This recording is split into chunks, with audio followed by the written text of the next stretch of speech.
আসসালামু আলাইকুম এভরিওয়ান, আশা করছি সকলে ভালো আছেন। আমাদের আজকের রেসিপি ম্যাঙ্গো সুইট রোল। আশা করছি আপনাদের সকলের কাছে ভালো লাগবে। ভালো লাগলে আমার চ্যানেলটিকে সাবস্ক্রাইব করে পাশে থাকা বেল আইকনে ক্লিক করে নোটিফিকেশন অল করে রাখবেন, তাতে আমার সমস্ত নিত্য নতুন রেসিপির ভিডিও আপনারা পেয়ে যাবেন।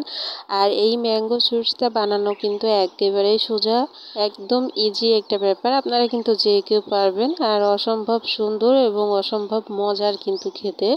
তো ম্যাঙ্গো সুইটস রোল তৈরি করার জন্য আমি এখানে 4টা আম নিয়েছি। তবে আপনারা যে কোনো সাইজের এবং যে কয়টা আম নিতে পারেন। তো তারপরে আমি আমগুলো ভালো করে ধুয়ে তারপর এরকম কেটে আমি চামচের সাহায্যে তুলে নিব। আর এভাবে করে তুলে নিলে কিন্তু খুব তাড়াতাড়ি হয়, কাজটা একদম সহজ হয়ে যায়। তো আপনারাও এরকম করে নেবেন, আমগুলো এভাবে তুলে নেবেন। তো দেখতে পাচ্ছেন আমি একে একে সমস্ত আমগুলো কিন্তু তুলে নিচ্ছি।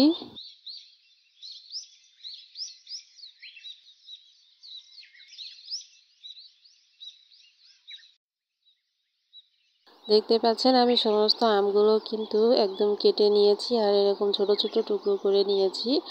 আর আমার আমে এতটুকু হয়েছে, 4টা আমে এতটুকু হয়েছে। এখন আমি ব্লেন্ডারের মধ্যে দিয়ে এটাকে পেস্ট করে নিব।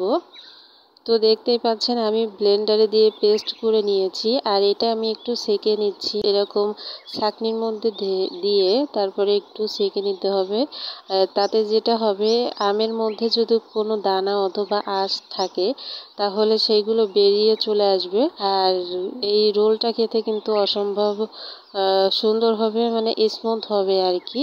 তো আপনারা যদি কেউ স্মুথ করতে চান তাহলে এরকমভাবে একটু সেকে নেবেন। দেখতেই পাচ্ছেন যে আমের মধ্যে কতটা আঁশ রয়েছে, এই আঁশগুলো থাকলে কিন্তু ম্যাঙ্গো সুইটস রোলটা স্মুথ হবে না, ভালো হবে না এই আর কি। তো আমার যা হয়েছে প্রায় 1.5 কাপের মতো হয়েছে, তবে আপনারা আর একটু বাড়িয়েও কিন্তু নিতে পারেন। তারপর আমি চলে এসেছি চুলায়, একটা প্যান বসিয়ে দিয়েছি আর তার মধ্যে সম্পূর্ণ আমটাই আমি ঢেলে দিলাম। আর তারপরে দিয়ে দিব 1 কাপ গুঁড়া দুধ, আর হাফ কাপেরও অর্ধেক আমি দিব চিনি গুঁড়া, আর হলো বাদামের গুঁড়ো হাফ কাপ। তবে আপনারা মিষ্টিটা যে যতটুকু খেতে ভালোবাসেন ততটুকু দিবেন। আমটা আপনার কতটুকু মিষ্টি সেই অনুযায়ী কিন্তু দিবেন চিনি গুঁড়াটা। গুঁড়া দুধটাও কিন্তু অনেক মিষ্টি, এই জন্য কিন্তু আমি এখানে মিষ্টির পরিমাণটা একেবারেই কম দিয়েছি। তবে আপনারা আপনাদের পছন্দ অনুযায়ী দিতে পারেন। তারপর আমি একবার খুব ভালো করে সমস্ত উপকরণ একসাথে ভালো করে মিশিয়ে তারপর চুলাটা আমি ধরিয়ে দিব। চুলাটা ধরিয়ে দেওয়ার পর অনবরত চেড়ে নিতে হবে। নেড়ে চেড়ে নেওয়ার পর দেখবেন যে এক পর্যায়ে এসে সমস্ত কিছু কিন্তু একদম মানে জাল হতে হতে কমে যাচ্ছে, অর্থাৎ আস্তে আস্তে শক্ত হয়ে যাচ্ছে। চুলার জালটা অবশ্যই কমে রাখবেন। চুলার জালটা যদি খুব বেশি জোরে চলে তাহলে কিন্তু আবার নিচ থেকে সব ধরে পুড়ে যাবে, সেক্ষেত্রে কিন্তু আবার ভালো লাগবে না। তো দেখতেই পাচ্ছেন এক পর্যায়ে দেখবেন যে অনেকটাই কমে এসেছে এবং শক্ত শক্ত ভাব হয়ে এসেছে, তখন কিছুটা ঘি দিয়ে দিতে হবে। আর ঘিটা আপনারা শেষেও অল্প একটু ব্যবহার করতে পারেন।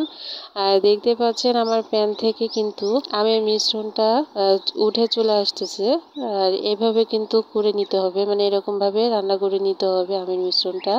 আর একটু হাতে তুলে এরকম একটু গোল করে দেখবেন, যখন দেখবেন যে হাতে লেগে যাচ্ছে না তখন বুঝবেন যে আসলে আমের মিশ্রণটা হয়ে গেছে। আর আমের মিশ্রণটা কিন্তু ঠান্ডা যখন হবে তখন কিন্তু আরও এটা সেট হয়ে যাবে। তো যাই হোক, আমি এ পর্যায়ে আমের মিশ্রণটা নামিয়ে ঠান্ডা করে নিব। আর আমি আর একটা পাত্রে 1 কাপ গুঁড়া দুধ, হাফ কাপেরও অর্ধেক দিব চিনি গুঁড়া, আর হাফ কাপ বাদামের গুঁড়ো। আর আপনারা এখানে যে কোনো বাদামটা ব্যবহার করতে পারেন। সমস্ত উপকরণ একসঙ্গে খুব ভালো করে মিশিয়ে তারপরে এখানে একদম সামান্য অল্প অল্প পানি দিয়ে আর কি এই ডোটা তৈরি করে নিতে হবে, যাতে খুব পাতলা না হয় সেদিকে একটু খেয়াল রাখবেন। আর অল্প অল্প পানি, মানে হাতটা ভিজলেই কিন্তু হবে, এরকমভাবে তৈরি করে নিতে হবে গুঁড়া দুধের এই মিশ্রণটা। এটা হলো আমি ভিতরের যে পুরটা সাদা অংশ সেটা তৈরি করব। আর এরকম একটু রোল করতে গিয়ে একটু ভেঙে চুরে যেতে পারে, তাতে এতে ভয়ের কিছু নেই। আপনারা একটু আর একটু ঘি দিয়ে আর কি ভালো করে চেপে চেপে এটাকে রোল করে নেবেন। যতটা সম্ভব কিন্তু একসঙ্গে করে রোল করে নিতে হবে, এই আর কি। তো রোল কিন্তু হতে চাইবে না, তারপরেও কিন্তু এটাকে ভেঙে মানে ভাঙা যাবে না, ভাঙতে দেওয়া যাবে না। এইভাবে কিন্তু করে আপনারা কাজটা করবেন, একটু সাবধানে করবেন। তারপরে এরকম কাগজে ঘি দিয়ে তারপরে আর কি বাদাম এবং গুঁড়া দুধের মিশ্রণটা এভাবে করে রোল করে ফ্রিজে রেখে দিতে হবে 1 ঘন্টা মতো। আর এরই মধ্যে আমি আমের মিশ্রণটাকেও একটু সুন্দর করে নিব। আমের মিশ্রণটা ঠান্ডা হয়ে গেছে, দেখতে পাচ্ছেন আমি গরম গরম অবস্থায় হাত দিয়ে একটু মাখতে গিয়ে যেটা হলো কাগজে লেগে লেগে গেছে। তবে এটাতে কোনো সমস্যা নেই, কাগজটা আমি উল্টিয়ে দিয়ে উপরে কাগজে আমি আরো ঘি দিয়ে তারপরে আর কি এটাকে লেবেল করে নিতে হবে। তো দেখতে পাচ্ছেন এরকম চেপে চেপে একটু দিলেই কিন্তু হবে। আপনারা কিন্তু দেখেই বুঝতে পারছেন, আসলে এখানে বোঝানোর মতো কিছু নেই, আপনারা সবটাই দেখে একটু বুঝে নেবেন। অনেক কিছুই কিন্তু মিস হয়ে যায়, মনে থাকে না, তারপরও আর কি আপনারা দেখলেই কিন্তু বুঝতে পারবেন যদি মনোযোগ সহকারে দেখেন ভিডিওটি। তো দেখতেই পাচ্ছেন এভাবে কিন্তু আমের মিশ্রণের উপরে এরকম কাগজ তুলে তুলে দিয়ে যদি চাপ দেন তাহলে দেখবেন যে একদম সমান হয়ে গেছে। এরকম মানে থাবিয়ে থাবিয়ে আর কি একটু লেবেল করে দিতে হবে।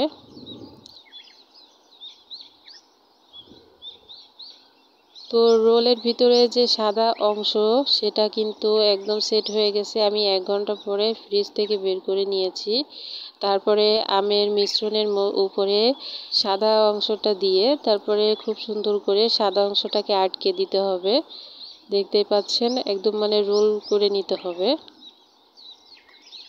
এরকমভাবে আপনারা করে নেবেন। আর খেয়াল করে রাখবেন যে সাদা অংশ যেন বাইরে থেকে দেখা না যায়, এদিকে একটু লক্ষ্য রাখবেন, তাহলেই কিন্তু হবে।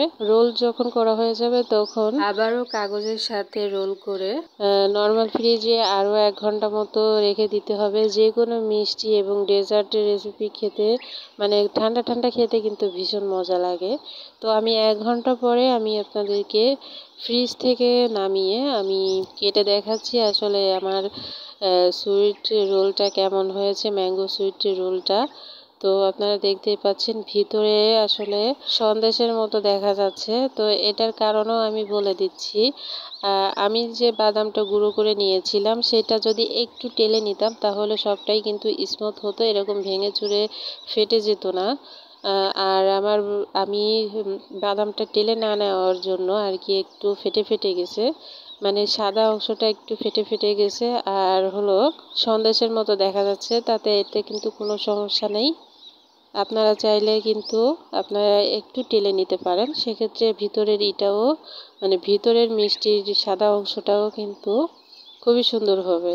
তো এতটুকু ছিল আমার আজকের রেসিপি। আপনাদের কাছে কেমন লাগলো অবশ্যই কিন্তু কমেন্টস করে জানাবেন। আর সাদা অংশের উপর আমি একটু রেড ফুড কালার দিয়ে দিচ্ছি যাতে সুন্দর দেখা যায়, তার জন্য। খেতে কিন্তু অসম্ভব সুন্দর হয়েছিল, খুবই মজা হয়েছিল। আপনারা কিন্তু বাড়িতে অবশ্যই ট্রাই করবেন। ফাইনালি আজকের রেসিপি এতটুকুই। সবাই ভালো থাকবেন, সুস্থ থাকবেন। আমার পরবর্তী ভিডিও দেখার আমন্ত্রণ জানিয়ে শেষ করছি। আল্লাহ হাফেজ।